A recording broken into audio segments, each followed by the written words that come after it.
Negde oko podneva, na današnji dan pre tačno jednog veka, na adresu današnjeg rektorata Univerziteta u Nišu, gde se u tom trenutku nalazilo sedište vlade Srbije, stigao je telegram koji je potpisao ministar inostranih poslova Austro-Ugarske Berthold.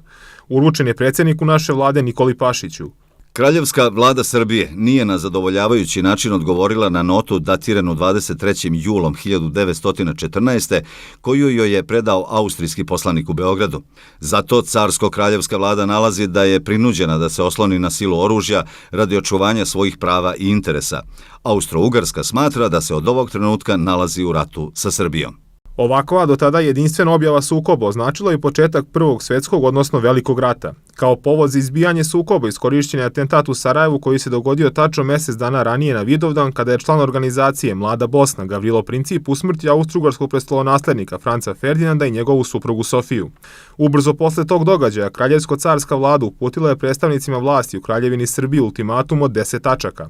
Srpska vlada se saglasila sa 9 stavke, a jedino nije prihvatila mešanje predstavnika Austro-Ugarske u istragu i sudski postupak protiv učesnika u ubistvu, jer je to ocenjeno kao kršenje ustava ondašnje države. Takav odgovor nije zadovoljio dvor u Beču.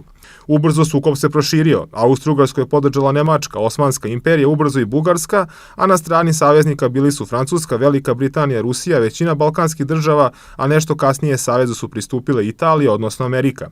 Prema nekim podacima, čak 70 država u nekom trenutku učestvovalo je u ratu. Tokom više od 4 godine u svijetu je stradalo oko 15 miliona ljudi na obe strane, od čega oko 6 miliona civila. Broj žrtava u Srbiji prešao je 1 milion stanovnika, a više od polovine njih nisu bili pod uniformom. Mnogo života odnela i bolest tifus.